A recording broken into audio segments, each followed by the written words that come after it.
अस्सलाम वालेकुम, कैसे हैं आप? हर वक्त मैं आपको होम टूर्स ही दिखाती रहती हूँ, जो एक बड़ी अनफॉर्चुनेट बात है और काश मैं एक ही दफ़ा होम टूर दिखाती और बार-बार ना दिखाना पड़ता। लेकिन जैसे कि मैं हमेशा कहती हूँ, घर एक ज़िंदा चीज़ होती है।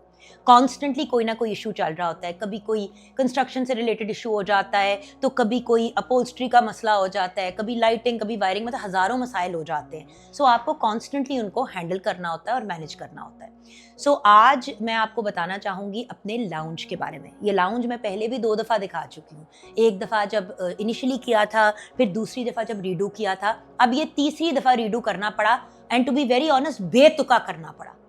बताऊँगी अभी कि हुआ क्या, और अफ़सोस भी बड़ा होता है कभी-कभी कि जब लोग इस तरह की चीज़ें करते हैं। हुआ कुछ ये कि कुछ ही अरसा पहले ऑलमोस्ट 8-9 मंथ्स अगो पूरी जगह को मैंने रीडू किया, इन द सेंस के कपड़ा वगैरह चेंज किया, रीअपहोल्स्टर किया, क्योंकि आई डोंट बिलीव कि फर्नीचर को उठा के फेंक देना चाहिए।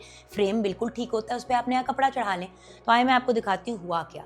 अब ये लाउंज रीडू हो चुका है। बिफोर की पिक्चर्स अभी आपको मैं दिखा रही हूँ, आप वो पहले देखें कि इसकी शक्ल क्या थी।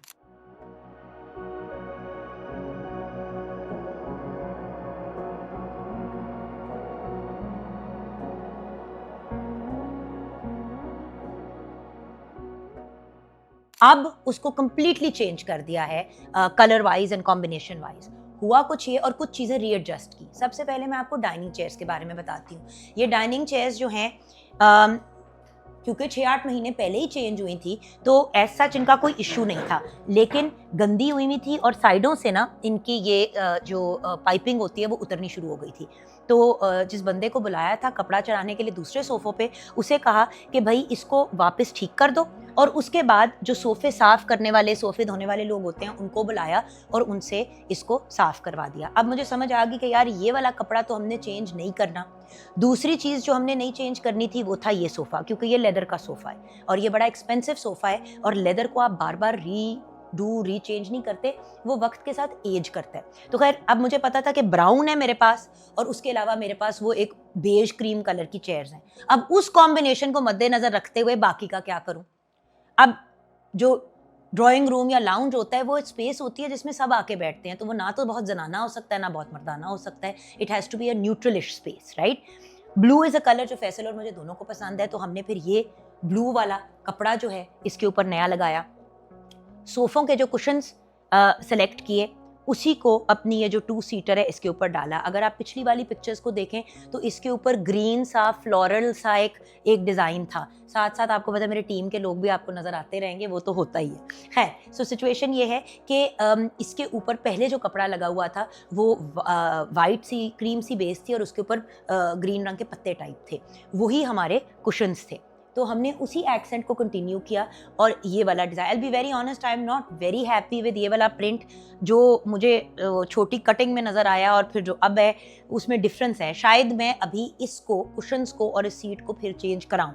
आई नो पैसे वीरान करने वाली बात है, लेकिन मैं क्या करूँ? अच्छा, दूसरी बात, इस टेबल टॉप के ऊपर पहले भी लेदर लगा हुआ था, लेकिन वो बिल्कुल ही ख़राब होना शुरू हो गया था और उतरना शुरू हो गया था। तो इस टेबल टॉप को भी रिकवर कराया लेदर से। इधर जो कॉर्नर वाला टेबल है इसको भी उसी लेदर से कवर करवाया। टेक्सचर्स की बात होती है, अब देखें ना, ये एक किस्म का लेदर है, उसी से मैचिंग कलर का लेदर ये है, लेकिन ये वाला जो लेदर है ये टेक्सचर वाला, राइट? सो ये टेक्सचर्ड है, तो ये वाला फिर इसके साथ कंबाइन किया, वही इसी टेबल टॉप पे लगाया। और आप ये देखें कि पिछली पिक्चर और इस पिक्चर में ज़मीन आसमान का फ़र्क है। एक चीज़ जो मैंने एट सम पॉइंट करनी है वो है कि ये जो दीवारों पे पेंटिंग्स हैं इनको ज़रा मूव अराउंड करूँ, क्योंकि जब से मूव हुए हैं पेंटिंग्स वहीं की वहीं लगी हुई हैं और कुछ मैंने रीएडजस्टमेंट नहीं की। एक और बात जो इम्पोर्टेंट है, क्योंकि मेरे घर में जानवर हैं, जैसे कि आई हैव कैट्स, जैसे कि वहाँ पे टाइनी मैडम बैठी हुई हैं, तो ये लियो भाई बैठे हुए हैं हमारे। तो बात ये है कि जिस घर में बिल्लियाँ और जानवर वगैरह होते हैं, वहाँ पे आपको ख़ास ख्याल रखना होता है कि आप किस किस्म का मटीरियल अपने सोफ़ों पे यूज़ करते हैं, क्या वो चीज़ें साफ़ हो सकती हैं। अब ये वाला जो मटीरियल है, अगर मैंने इन सोफ़ों को वॉश करवाना होता है तो मैं बाहर सोफ़े साफ़ करने वाले बंदे को बुलाती हूँ, वॉश करवा लेती हूँ। तो फैब्रिक्स और ऐसी चीज़ें यूज़ करें जो बहुत महंगी भी ना हो, क्योंकि अगर आपको रीडू करना पड़ता है जगह को तो बड़ा मसला होता है। ये है लाउंज की रीडन लुक, और ये है उसकी स्टोरी। अच्छा, हुआ क्या था वो मैं आपको जल्दी से बता दूं।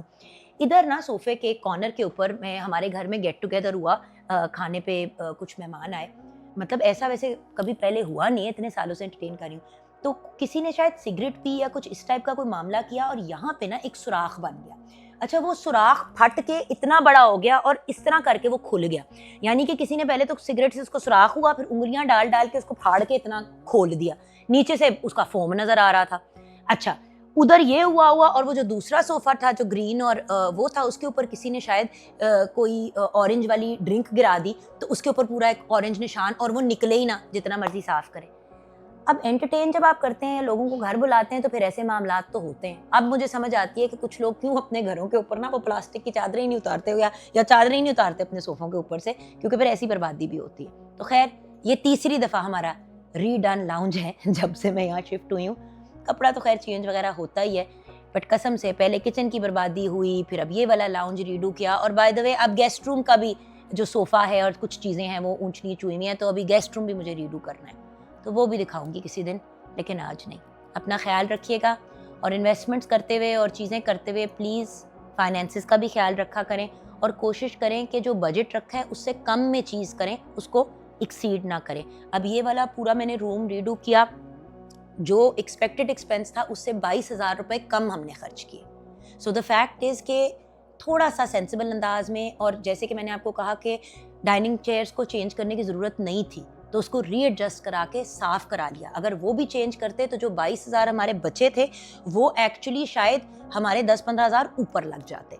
सो सेंसिबली चीज़ें करनी है, और अपने घर को, ऑफ कोर्स आपका घर जो है वो आपकी रिफ्लेक्शन है, तो उस पर एफर्ट भी करना है, उसको खूबसूरत भी लगाना है, लेकिन अपने बैंक बैलेंस की बर्बादी नहीं फेरनी। सो बताइएगा कि कैसे लगी आपको ये redone look of the lounge, before भी और आफ्टर भी।